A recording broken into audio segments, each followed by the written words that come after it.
CBS Radio Mystery Theater presents...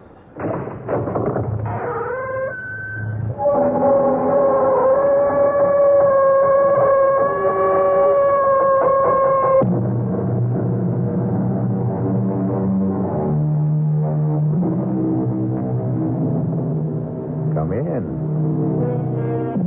Welcome. I'm E.G. Marshall. Welcome to the fear you can hear. Welcome to the sounds of suspense. Have you ever noticed the similarity between night driving and making your way through life? Driving at night, you can only see as far as your headlights show you the road. You never know what's over the next hill or around the next curve. And even on a straight road, your vision only extends as far as your lights. Life is very much the same. None of us really knows what lies ahead. You look exactly like my husband. A dead ringer. Here, take a look at this picture. Hey, that's scary. I didn't know two guys could look this much alike. How would you like to be my husband? No way. I like being who I am, Al Grissom. But don't you see how easy it would be to take his place? Yeah, you bet. But it's easier to stay away from murder. Well, who said anything about murder? You did, my lovely. And my answer is no way.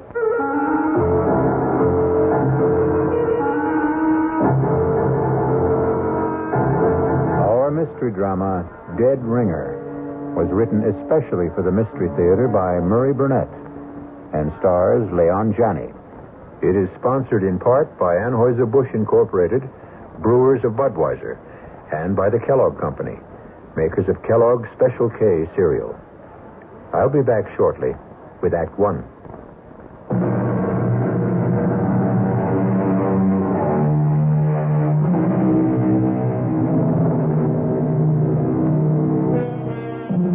You're on a blacktop country road about 18 miles east of the little town of Udalia. It's raining hard.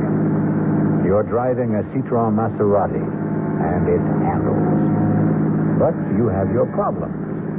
You're going to be late for dinner, and you have a husband who doesn't appreciate lateness. The night seems to be getting blacker, and the rain shows no sign of easing. Darn this rain. While I'm at it, darn the weatherman who promised clear and cool weather. Your name is Gloria Winters. And then the headlights pick up something in the road. Whatever it is, it's a problem because it doesn't seem to move. Come on, stupid, move. Get out of my way. My, it's a man.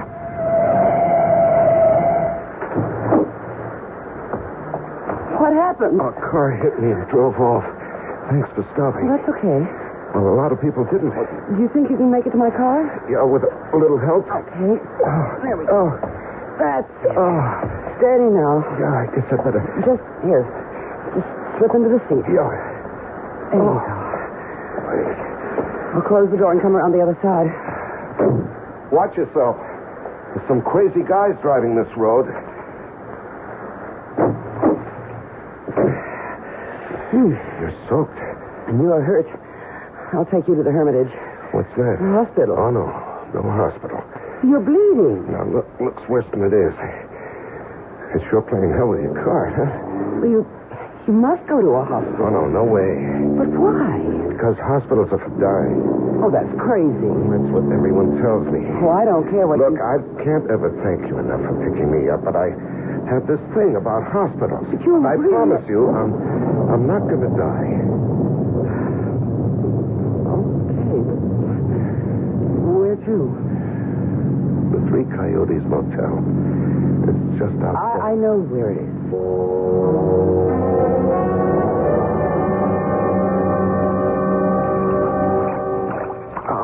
No, come on. Just put your head on the pillow and don't be a baby.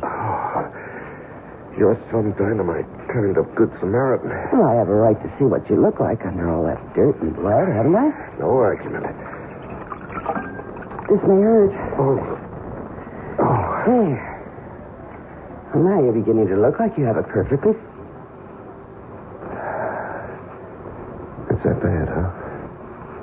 Oh, no. It's nothing. I just thought of something. Like what? You look exactly like my husband. But I mean exactly. You could be identical to him. You don't believe me? No, I believe you. Well, that's why I got such a shock when I cleaned you up and got a good look at your face in the light. You're a dead ringer for Leo. Oh. Why does that shake you up? Well, Leo and I are having our problems. Isn't everybody? I suppose. I'm just wondering... Yeah? Well, I'm wondering what you were doing walking down Route 38 in the rain at 6:15. I missed the bus. There's no bus on Route 38. Oh, I didn't know that. I did. Okay, I suppose you've got a right to know the story. I live in Chicago. I'm a market analyst.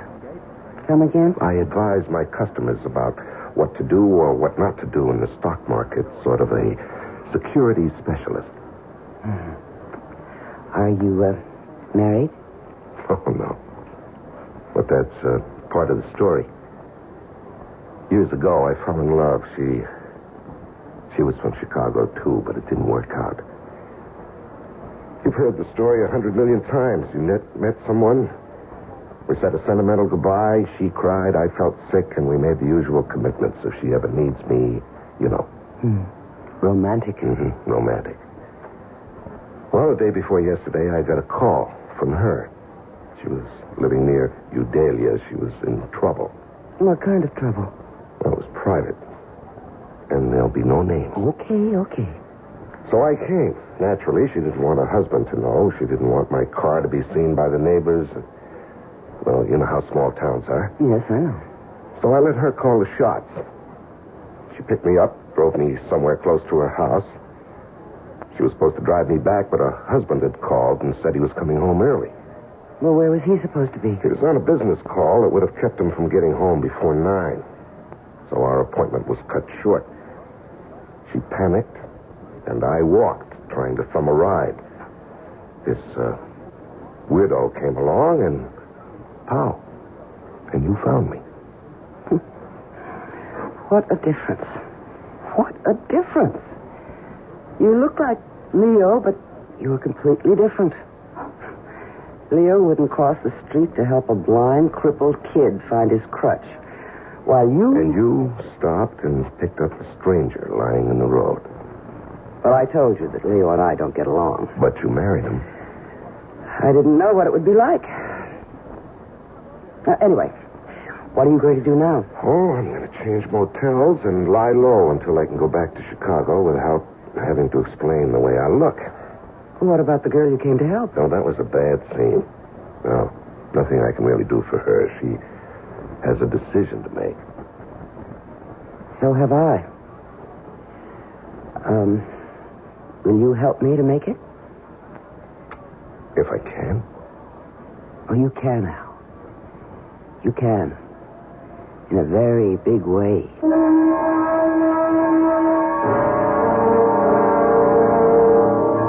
I don't like it, Gloria. I don't like it at all. You have been saying that for a whole week, Leo. When's he going back to Chicago? When the scars heal and nobody will ask questions. How about the name of the girl he came to help? He won't tell me. I don't like it. Oh, Leo, trust me. Why? Because I'm a woman. If you could give me one good reason. I've given you 1,000,000 reasons. $1 million. Al is the man who can do it for us. You really believe he's leveling about the securities market in his background? Maybe he's conning you. Why? Take a look in the mirror. All right. Suppose he is playing me for a sucker. And we're still all right, maybe even better. Just trust me. Do I have a choice? You always have a choice. Don't ever forget that. You made one the day you married me.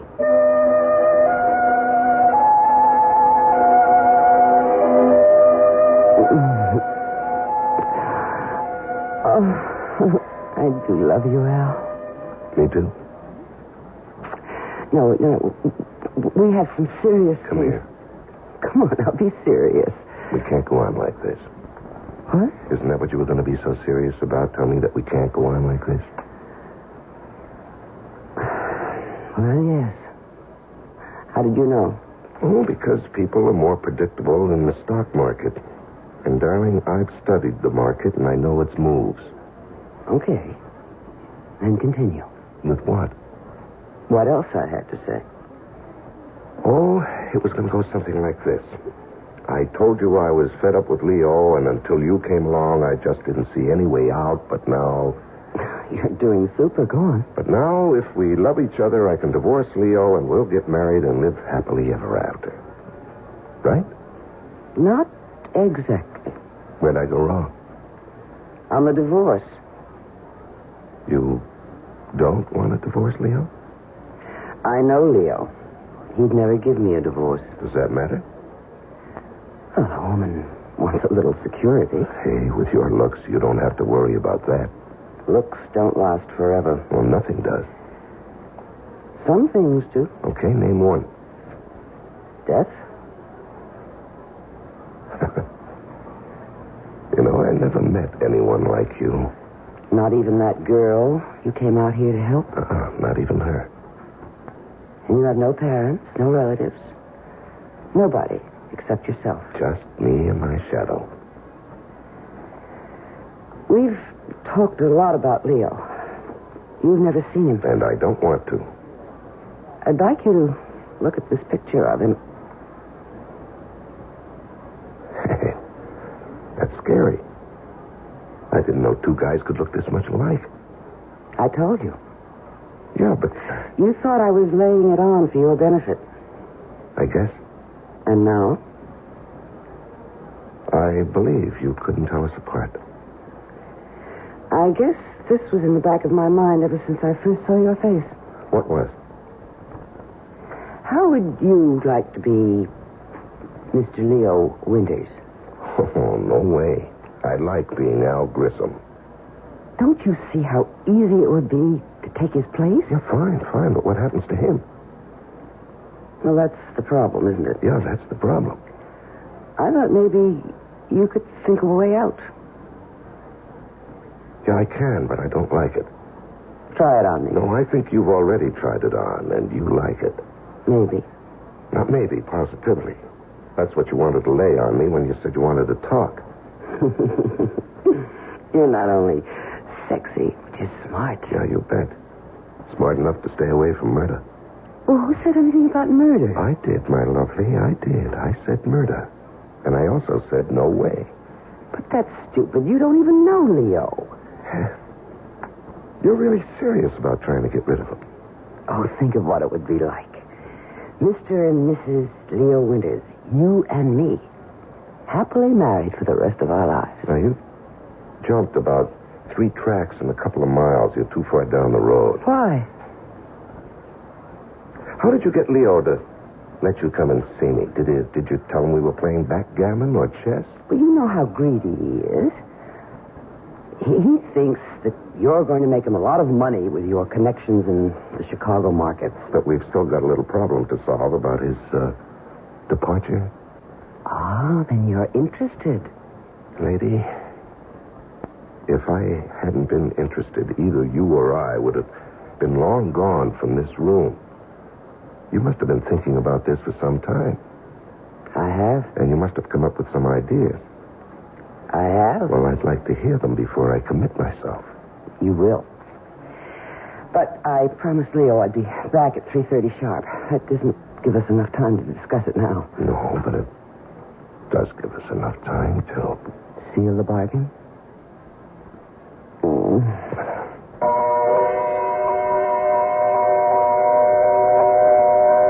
Once you agree to discuss the idea of murdering someone, you've taken the first step along a road that is full of hairpin turns, some of which don't even have warning signs.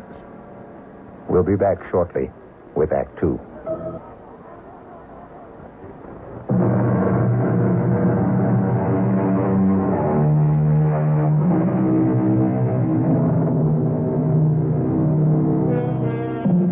It's me again. And we're talking about murder. That is, we're not talking about it. But Gloria Winters and Al Grissom are trying to arrange a murder. It isn't a simple task, as you will hear. No, hiring a killer is just setting yourself up for big trouble. Well, do you have any better ideas? No, not yet. We'd better come up with one, because Leo's getting suspicious. Oh? You don't have a gun. Now, we've been through that. Well, you could buy one. And it can be traced. Not if we get rid of it afterwards. Gloria, I know the way the police operate. When a husband gets knocked off, the first one they check out is his wife. And statistics show they have a better than even chance of being right. But I'm going to say it was a prowler. Now, what makes you think they'll believe you? Hey. I've got it. Why didn't I think of this before? The same thing that happened to you before, only this time it'll be fatal. Hit and run? Of course. You know, the more we talk, the more I'm beginning to think we ought to forget about the whole thing. No. All right? What car are we going to use? Well, we'll rent one under a false name. Mm-hmm. And who's going to rent it? Well... Now, you see, the guy who rents either one of us a car will remember us. And even if we give a false name... But why should they be worried if they get the car back? Because the hit and run will be discovered. They'll start asking questions. Well, I'll be home with a friend as a witness. No. Hit and run is a crime. They'll go looking for the driver of the car, and that has to be me. No, I don't like anything we've come up with. And we've got to stop thinking about murder. Now, the cops are going to be looking for somebody and continue to think of more than an accident. Hit and run isn't natural. Nobody's going to dig much into what looks like a natural death. If we could get a doctor to sign a death certificate, we'd have it made. I know a doctor. Oh? Well, he can't be in on it. He's got to think it's death from some kind of natural cause. I said I know a doctor. Who? His name is Carmody, Hugh Carmody. He's about 85 years old. He's our family doctor. He was my mother's doctor when I was born. Is he still practicing? Well, not really. But he refuses to give up the families he's treated for years. So he still looks after me and Leo, sort of inherited him when we got married. Mm-hmm. An idea? Just a glimmer. Would this doctor believe you? Oh, of course. Come on, let me in on it. Okay. What do you know about poisons? Practically nothing. Yeah, well, that makes us even. Now, what we need is some kind of poison that looks like he died of a stroke or a heart attack or maybe some kind of food poisoning. Mushrooms. What? Toadstools, mushrooms. They're poisonous. Yeah, but he's not going to eat them. He will if I cook them. You know, that might... No. He'll get suspicious if you give them to him and you don't eat them. Well, we need to know more about poison mushrooms. The library. I'll go there. Your mind? You'll go asking for a book about mushrooms and then call in this doctor to look at Leo who's just eaten some bad mushrooms. All right. I understand. But I've still got to... I'll see you later. Where are you going? To find out what I want. And nobody will ever know.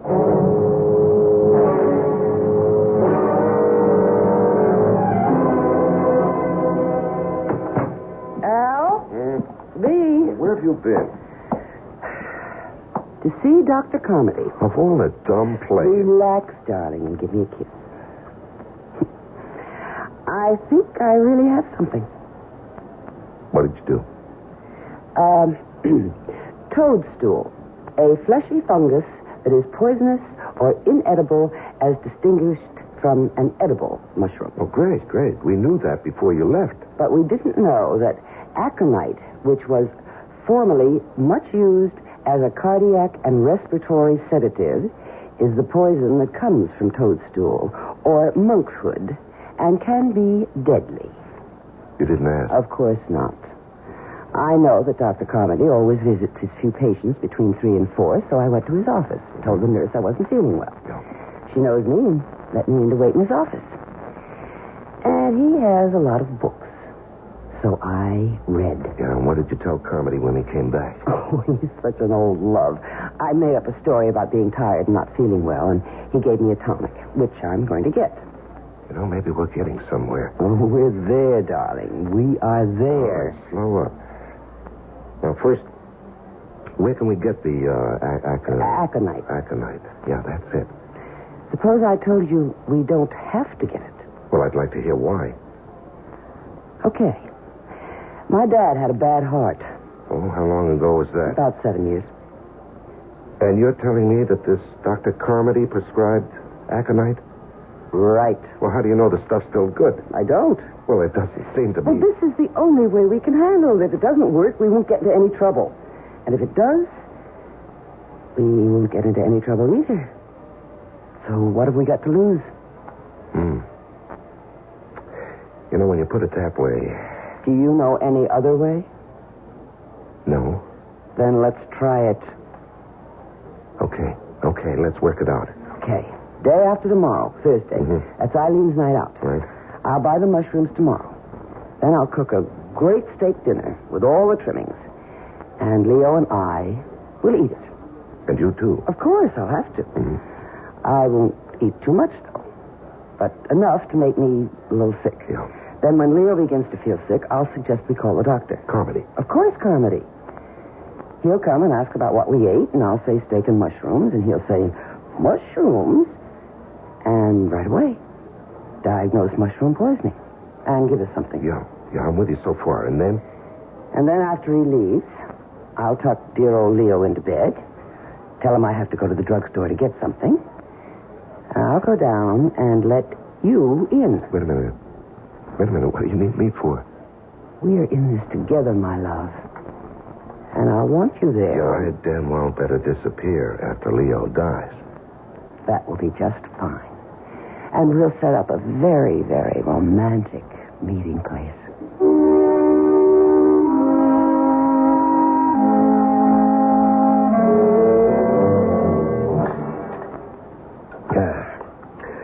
That's real good coffee, Gloria. Thank you, darling. You really should have made that pie. I gotta watch my figure. I know how much you love it. Do you want to go into the den? Not particularly. Look. What? You feel all right? I feel fine. Are you sure those mushrooms were good? Of course. I don't know. I feel kind of funny. Even if they weren't, it's too soon for them to act up. How do you know? Oh, I've known about mushrooms since I was a kid. Well, all the same, I've got pains in my stomach. Call Dr. Carmody.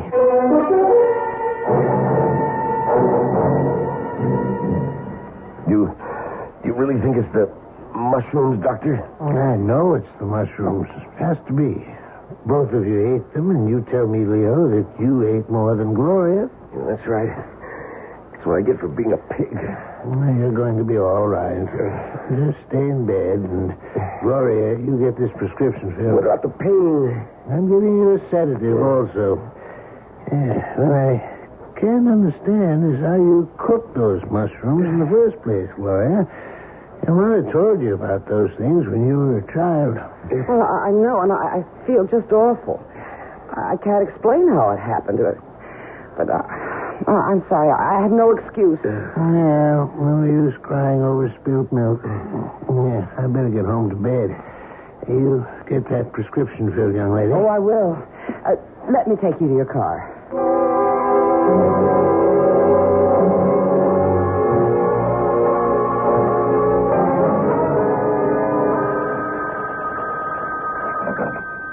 Hello? Are you ready to come over and sit with a sick friend? It worked? Like a charm. How was Dr. Carmody? Just as we planned. He diagnosed mushroom poisoning. Bawled me out gently. But we're lucky. That visit to his office paid off. How will I get into your house? Well, you know where the house is? Yeah, I do. Park 3 blocks away on Green Tree Lane. Mm-hmm. You know that little place I told you about off the road? Yeah, I remember. But don't walk the streets. Just cut across the fields. Mm-hmm. Head straight north. You better take a flashlight. Ours will be the first house you come to.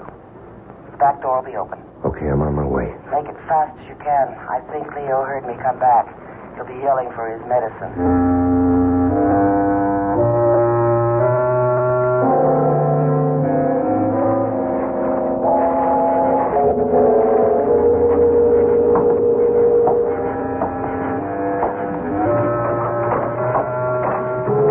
Gloria?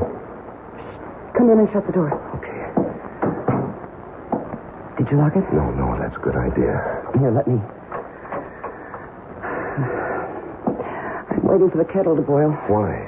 You don't think I can get him this stuff straight, do you? Well, why not? He's expecting medicine, isn't he? He won't taste it in his tea. He likes it sweet. And I am going to make it very sweet. There. Hand me the cup. No. You know, I could do with a cup of tea myself. How about something stronger? Oh, you got something? Oh, we're completely equipped. Oh, don't forget to wash out the glass and put it away. Don't worry. All right. Hey. That's plenty. Have to be able to walk straight. Drink as much as you want. I'll finish what you leave. Gloria! Yes, dear? What happened to the medicine? I better get upstairs. I'll be right back. Save me a drink? Yeah, how long will it take? Oh, don't ask me, Al, darling. It's the first time for me, too.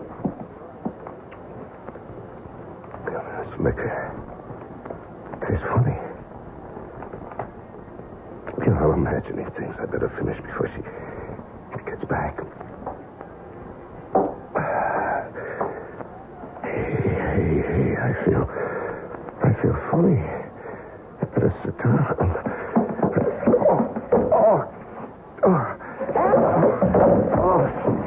Al, what happened? I'm sorry.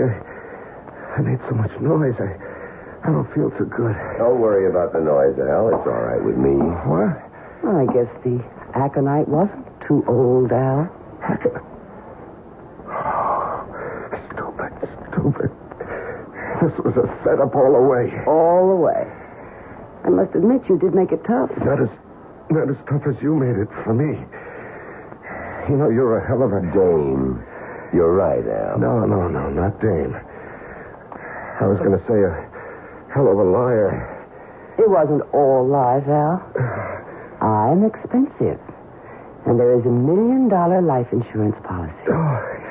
And when I saw your face, I realized that this was just too good an opportunity to miss. You know, there's a little something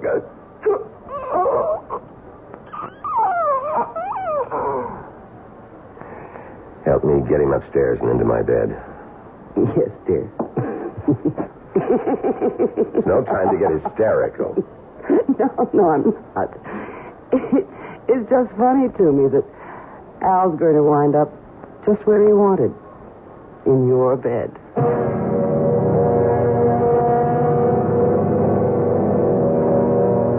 A murder has been accomplished. The happy couple, Leo and Gloria Winters, still have a way to go before they achieve their goal. But murder sometimes makes for strange and uneasy bets. You really think it's the mushrooms, Doctor? With Act 3.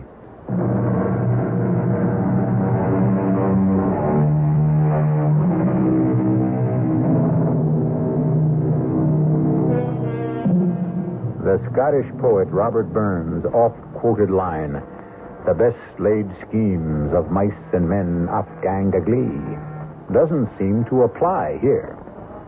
Leo and Gloria Winters have successfully killed Al Grissom, the man who looked enough like Leo Winters to have been his twin. They've carried him up to Leo's bed, and now at 4 o'clock in the morning, a frantic Gloria has summoned her sleepy and bewildered family doctor, for whom she plays the distraught and bereaved wife. I don't understand. Neither do I, Doctor.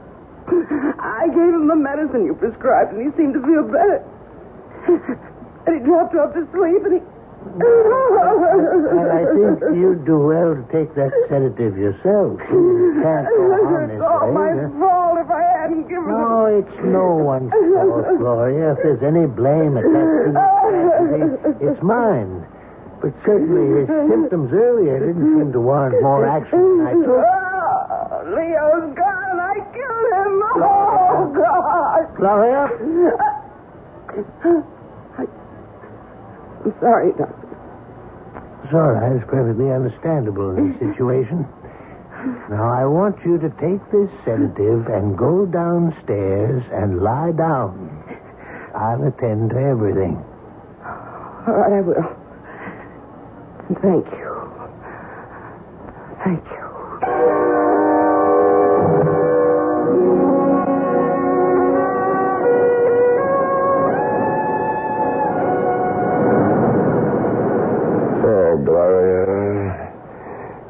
ever told you how clever you are?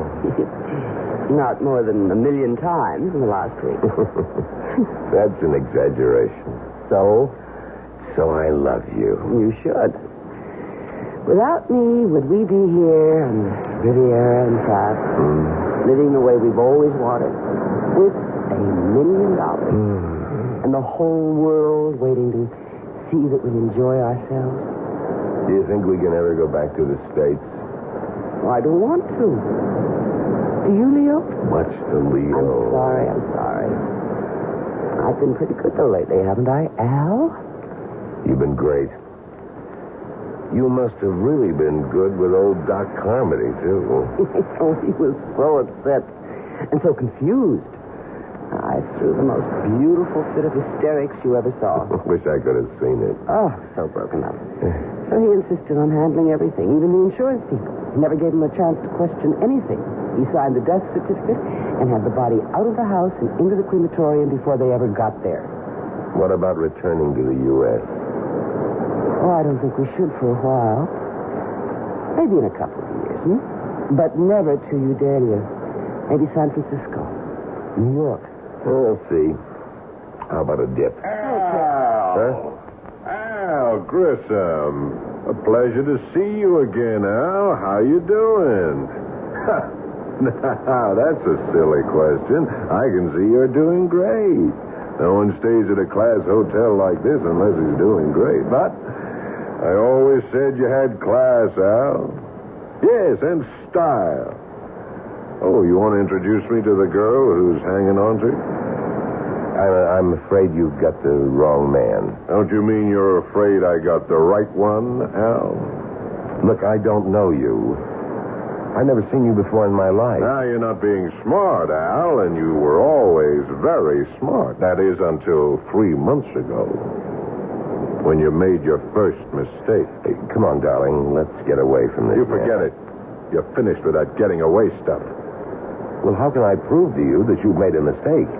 My name isn't Al Grissom. Al. You're registered under a false name? Come on, Al. I'd recognize you anywhere. But I still can't figure why you didn't try some kind of face job. But, like I said, you haven't played this very smart from the beginning. Look, mister. Oh, the name is Grafton. Lou Grafton.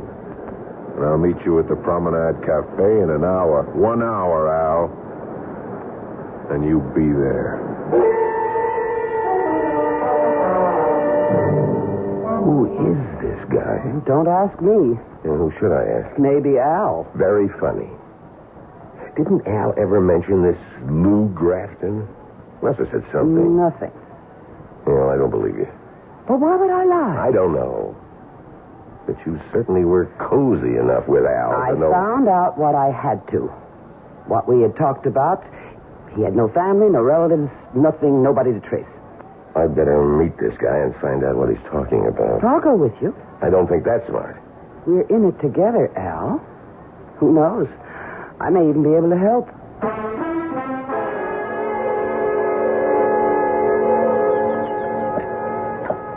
Glad you could make it, Al. Sit down. This is Gloria. Nice meeting you again, Gloria. Tell her you'll meet her in a little while, Al.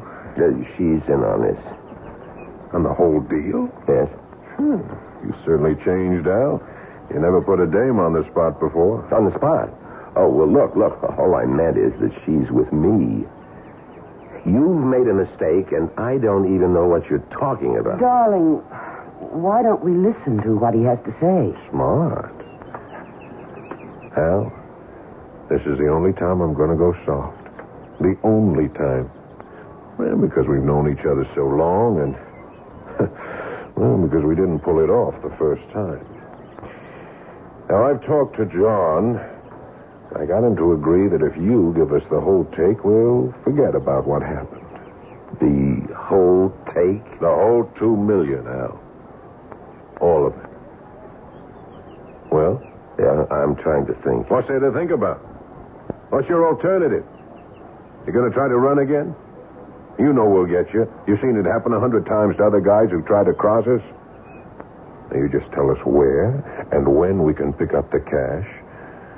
And just thank God that I could make the deal for you. It isn't all that easy. What's your problem? It's no use. You wouldn't believe If you it. got a problem, you know we can help, but don't give me any fairy tale. I need time. For what? To think. There's nothing to think about. Well, from what you say. How much time? Another day. Oh, no deal. Look, if you want to do business with me, you'll just have Tonight. to... You'll be in your room at 10. That's plenty of time to think. And while you're at it, think about doing it our way. Or this time, you'll really end up very dead.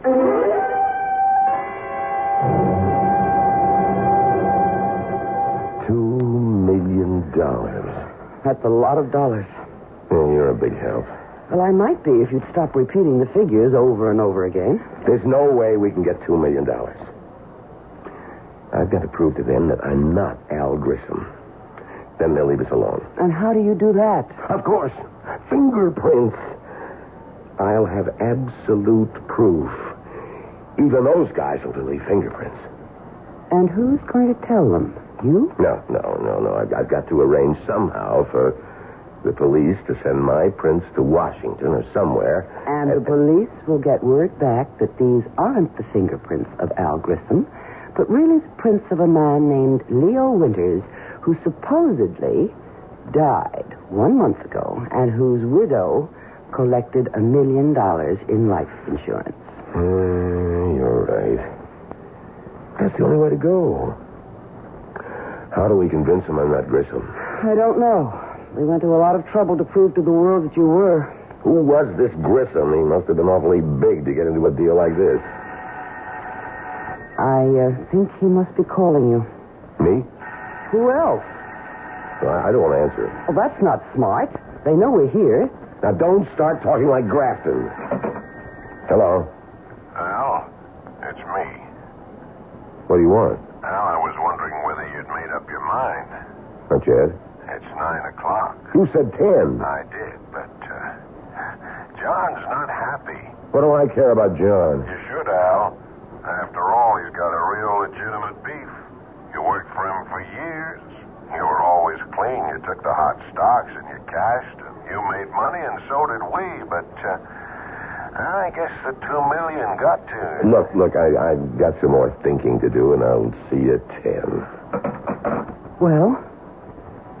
I know who and what Grissom was.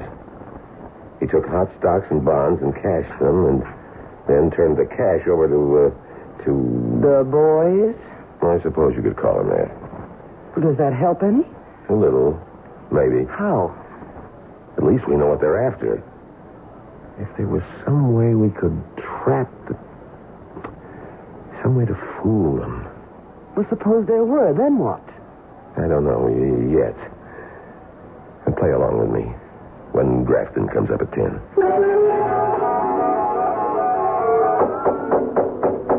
Yes? Grafton.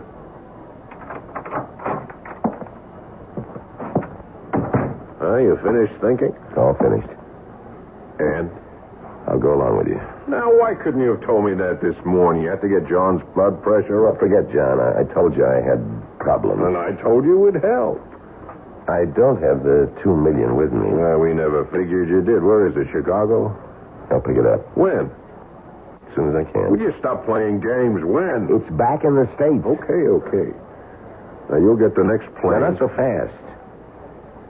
It's somewhere in Udalia, and I can't go back there. Why not? A little something. The cops might want to talk to me. About what? About a girl I visited there, and an old friend. What's wrong with visiting an old friend? Nothing. If you don't get caught by her husband and get into a fight, beat him up, and he calls the cops. That's not much of a rap. That's right. But you don't want to see me in jail. Yeah, you got a point. We'll pick up the dough. No way. Why not? We're going to get it anyway. You're going to get it. But I want some assurance that I'm going to be okay. You have my word. You know, I'd like a little more than that. Like what? That's what I've been trying to figure out. Some way I'll be sure that... Look, if you haven't figured it out by now, you're not going to. Well, I get the plane tickets. You sure don't give me much time. We gave you time before, Al. Too much time.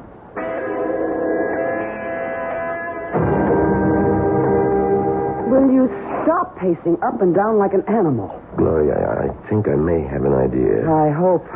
On the plane, I'll tell them I figured it out.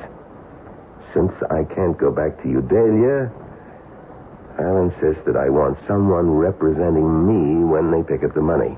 But there is no money. They don't know that. I'll insist that you go along. Hold it. You'll be all right. What happens when they find out there isn't any money and I'm there and you're not? Put in a call to Carmody. Tell him you can't get over what's happened, that you need help, and that you've gotten into some kind of trouble. He should have the police there. Then you take them to the doctor's house, and with the cops there, you'll be in the clear. And you? I'll be gone. I'd rather be alive and running than the other way. I don't like it. Then think of something better, because that's the way I'm going to play it.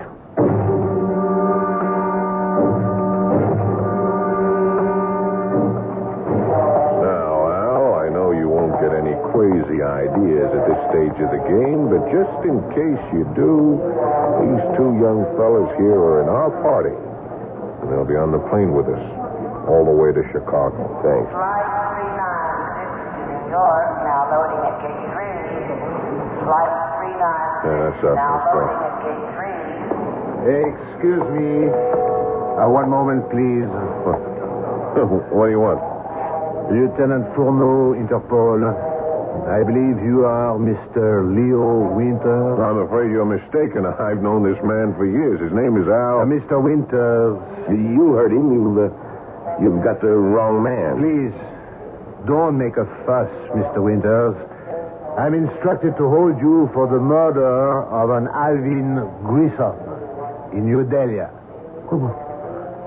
Hold me. What about her? She's my wife, and she was in on this from the beginning. The whole thing. We know all about Mrs. Winters. In fact, she was the one who informed us about the murder. In return for some small promises. She told? She... You asked me, remember? You said, think of something better. And I did. Come along, Mr. Winters. Gentlemen, you'll excuse us. I'm coming, Lieutenant. I'm coming without any trouble. You see, Grafton, you didn't believe me. If you'd only have believed me, maybe we could have worked out a deal after all.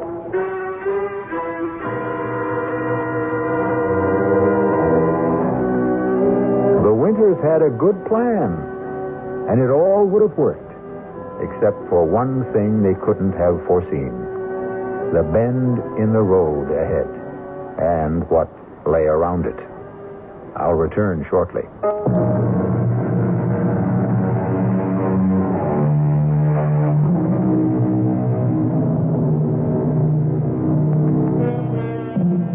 If Gloria and Leo Winters could have known what lay ahead of them, they would never have gone through with their plan. That is, if they could have seen into the future and around the bend. Yet actually being able to see into the future, to know what's going to happen next week, next month, next year, is a gift that most of us wouldn't want. Because who knows what terrors may lie ahead. Our cast included Leon Janney, Joan Lovejoy, Larry Haynes, Paul Hecht, and Robert Dryden. The entire production was under the direction of Hyman Brown. And now, a preview of our next tale. Am I dead? Not quite. You're in a hospital with a bullet in your brain. As the saying goes, as good as dead. And Sherry and Herb got away with it. Oh, it isn't fair. If I only had it to do all over again. Suppose you had. Could you do better? Of course. Of course, if I knew what I know now. Naturally. That would have to be a precondition if you're asking for yesterday to live over again. Oh, please. Please, give me the chance.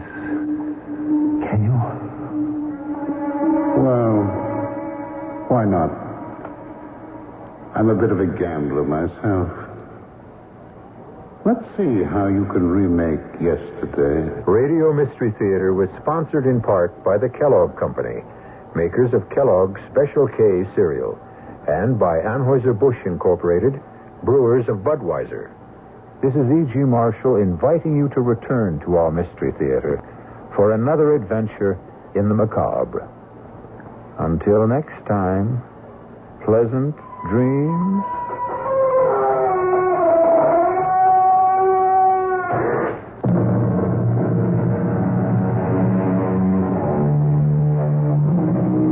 Community service is the key to great radio. This is Great Radio, WTAX 1240 on your dial in Springfield, Illinois.